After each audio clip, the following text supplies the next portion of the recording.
Recent আমাদের একটা ভিডিওতে একজন কমেন্ট করেছেন, দিদিভাই আমি এসডব্লিউপি করে সেখান থেকে প্রত্যেক মাসে ইনকাম করে সেই ইনকামটাই যদি আমি খরচ না করে আবার আরেকটা এসআইপি করি তাহলে কেমন হয় বলুন তো? ইনকামও আসছে, আবার অন্যদিকে ইনভেস্টমেন্টও হচ্ছে। সত্যি কথা বলতে, যিনি ভিডিওতে কমেন্টটা করেছেন শুধুমাত্র এটা তার প্রশ্নই নয়, এটা বহু মানুষের মনে আশা করি এই প্রশ্নটা ঘোরে। কারণ রিসেন্ট আমাদের অনেকের সাথে কথা হয়েছে যারা অনেকেই আমাদেরকে এই প্রস্তাবটা দিচ্ছেন, যদি এসডব্লিউপি করে সেই ইনকামটা দিয়ে আমি আলাদা করে আরেকটা এসআইপি চালাই তাহলে কেমন হয় বলুন তো? এই বুদ্ধিটা অ্যাকচুয়ালি শুনতে খুব সুন্দর এবং স্মার্ট লাগলেও প্রকৃত অর্থে এটা কিন্তু কোনো স্মার্ট স্ট্র্যাটেজি নয়। কারণ আপনার মনে যেটা ভালো লাগছে সেটা কিন্তু সবসময় ভালোও লাগে না। কারণ মন যাকে ভালো বলে, ম্যাথ কিন্তু তাকে ভালো নাও মানতে পারে।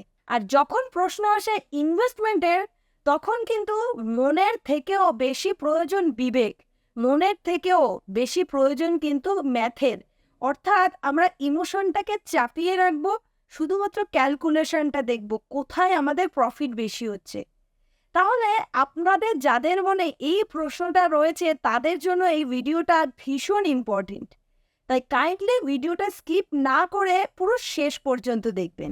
নমস্কার, আমি Sabrika Debroy, director of PhD capital, and PhD capital is SEBI registered, APNI registered and AMFI registered. আপনারা যদি মিউচুয়াল ফান্ডে ইনভেস্টমেন্ট করতে চান এবং পিএইচডি ক্যাপিটালের সহযোগিতায় আপনাদের ইনভেস্টমেন্ট জার্নিটা স্টার্ট করতে চান, তাহলে আমাদের স্ক্রিনে দেওয়া ফোন নম্বরে ফোন করতে কিন্তু ভুলবেন না। আর সেই সাথে গুগল প্লে স্টোর থেকে পিএইচডি ক্যাপিটালের অ্যাপটি ডাউনলোড করে নেবেন। আর আপনি যদি আইফোন ইউজার হন তাহলে অ্যাপ স্টোর থেকে আমাদের অ্যাপটি ডাউনলোড করতে কিন্তু ভুলবেন না। আর কোনো রকম সহযোগিতার প্রয়োজন হলে স্ক্রিনে দেওয়া ফোন নম্বরে আমাদের থেকে হেল্প নিয়ে নেবেন। চলো তাহলে আর দেরি না করে আমাদের আজকের টপিকে চলে যাই। এসডব্লিউ থেকে টাকা উইথড্র করে এসআইপি করা, এটা কতটা যুক্তিযুক্ত? মানুষ হিসাবে আমরা সবাই চাই আমাদের কাছে ইনকামটাও ভরে ভরে আসুক, আবার আমাদের টাকাটা প্রচন্ড পরিমাণে হাই গ্রোথ হোক। তো এই দুটোই যখন আমরা চাই, সেক্ষেত্রে কিছু কিছু মানুষ ভাবেন যে এসডব্লিউপি করে সেই টাকাটাকে আবার এসআইপি করা হোক। এটা অ্যাকচুয়ালি একটা বিহেভিয়ারাল ট্র্যাপ।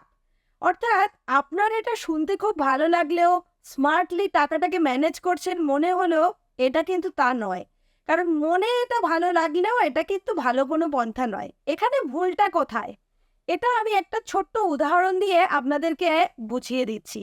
ধরুন একটা গাছ থেকে আপনি প্রচুর ফল পেলেন, এবার সেই ফলগুলো আপনি নিজে ভোগ না করে সেটাকেই আবার গাছের গোড়ায় দিয়ে রাখলেন, তাহলে আলটিমেটলি লাভটা কি হলো? আপনার গাছটা কি বিশাল বড় হবে, নাকি সেই ফলগুলো থেকে ইনস্ট্যান্ট আপনি আবার গাছ পেয়ে যাবেন? দুটোর একটাও কিন্তু হবে না। কারণ ওইভাবে যদি আপনি গাছের গোড়ায় ফলগুলো লাগাতে থাকেন তাহলে ফলগুলোই নষ্ট হবে।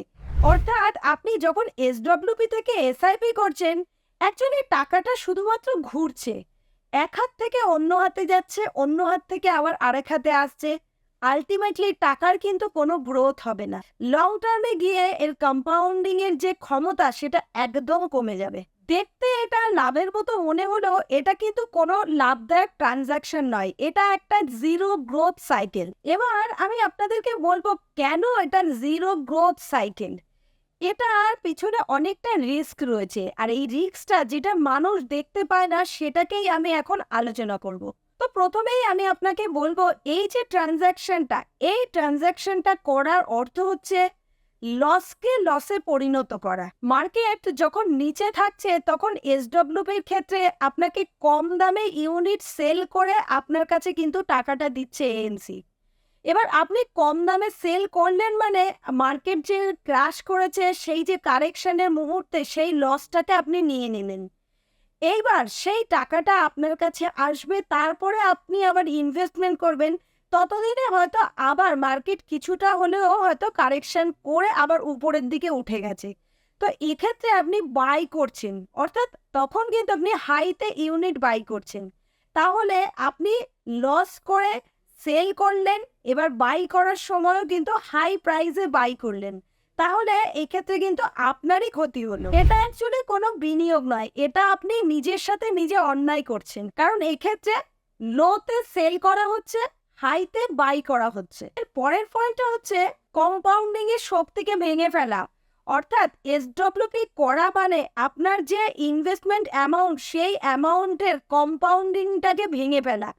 অর্থাৎ আপনি এসডব্লিউপি করা মানে এই প্রত্যেক মাসে নিয়মিত আকারে কিছু কিছু ইউনিট সেল করা হচ্ছে, তার বিনিময়ে একটা অর্থ আপনার কাছে চলে আসছে। এতে কি হচ্ছে, কম্পাউন্ডিং এর যে ক্ষমতা, সেই ক্ষমতাটা আপনার ইনভেস্টমেন্ট অ্যামাউন্ট থেকে কেড়ে নেওয়া হচ্ছে। আবার অন্যদিকে আপনি যদি এসআইপি করেন, সেক্ষেত্রে কিন্তু এসআইপিতে কম্পাউন্ডিং ক্ষমতাটাকে বাড়ানো হয়।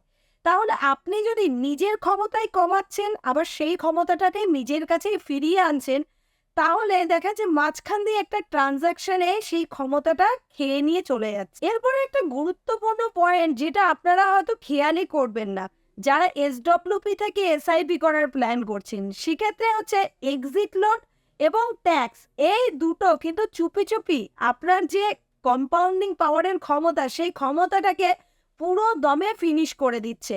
আপনি যখন এসডব্লিউপিতে সেল করছেন, তখন ট্যাক্স ট্রিগার হচ্ছে, সেক্ষেত্রে আপনাকে ট্যাক্স দিতে হচ্ছে, এক্সিট লট দিতে হচ্ছে। আবার অন্যদিকে আপনি যখন বাই করছেন, সেক্ষেত্রে কিন্তু আপনি একটা পাওয়ার নিচ্ছেন, কিন্তু আপনি যে পাওয়ারটা নিচ্ছেন, সেই পাওয়ারটা নেওয়ার আগেই তো আপনার একটা পাওয়ার ক্ষয় করে দিচ্ছেন।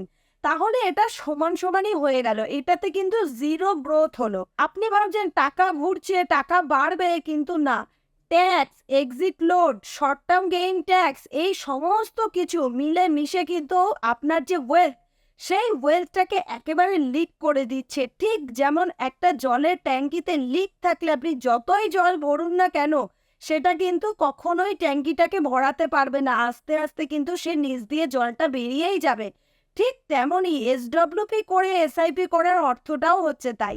তাহলে আশা করি আপনারা বুঝতেই পেরেছেন যে এসডব্লিউ থেকে টাকা ইনকাম করে সেই টাকাটা এসআইপি করার কোনো অর্থ নেই।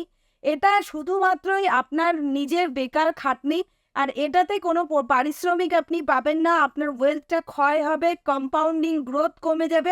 অতএব যারা এসডব্লিউপি করে এসআইপি করবেন বলে ভাবছেন, তারা কিন্তু কাইন্ডলি এটা করবেন না, এটাতে কোনো রকম কোনো গ্রোথ নেই। আপনার যদি সত্যি মান্থলি ইনকামের প্রয়োজন হয়, তাহলে আপনি এসডব্লিউপি করুন এবং সেই এসডব্লিউপির পয়সায় আপনি ভোগ করুন। কিন্তু আপনার যদি এমনটা মনে হয় যে আপনার বর্তমানে যে ইনকাম আছে, তাতে আপনার এসডব্লিউপির প্রয়োজন নেই, সেই অর্থটার প্রয়োজন নেই, তাহলে কাইন্ডলি এসডব্লিউপি করবেন না। তাহলে আপনি সেই অর্থটা লামসাম ইনভেস্টমেন্ট করে রাখুন, কিংবা আপনি যদি এসআইপি করে ওই অর্থটা এক জায়গায় করেন, তাহলে আপনার এসআইপিটাকে সামর্থ্য থাকলে আপনি চালিয়ে যান, কারণ এটা লং টার্মে খুব ভালো কম্পাউন্ডিং গ্রোথ দেয়। আর যদি মনে করেন যে না, এসআইপি করার মতো পরিস্থিতি নেই, কিন্তু আবার এসডব্লিউপি করে টাকা তুলতে হবে, সেটারও প্রয়োজন নেই, তাহলে এসআইপিটাকে ক্যান্সেল করুন।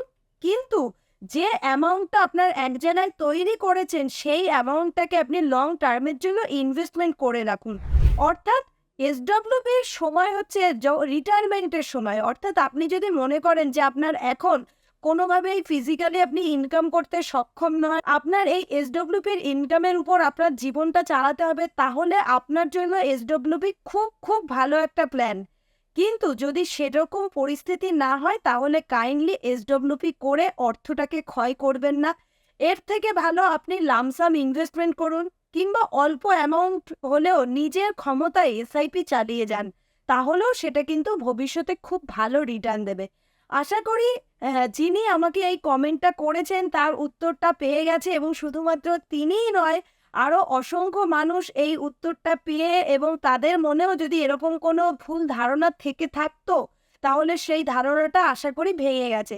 তো বন্ধুরা, আশা করি এই ভিডিওটি থেকে আপনারা অনেক কিছু জানতে পেরেছেন, আপনাদের অনেক উপকার হয়েছে। আর যদি আপনাদের এই ভিডিওটি ভালো লাগে, তাহলে বন্ধু বান্ধবদের সাথে কিন্তু শেয়ার করতে ভুলবেন না, এবং সেই সাথে একটা লাইক কমেন্ট করে আমাদের কাছে জানাতে কিন্তু ভুলবেন না। আর পরবর্তীতে আপনারা কোন টপিকের উপর ভিডিও চান, সেটা কিন্তু আমাদের কমেন্ট সেকশনে জানাতে ভুলবেন না। আমি চেষ্টা করব নেক্সট টাইম সেই টপিকের উপর ভিডিও আনতে। তো দেখা হবে পরবর্তী কোনো ভিডিওতে। ততক্ষণ পর্যন্ত ভালো থাকবেন, সুস্থ থাকবেন।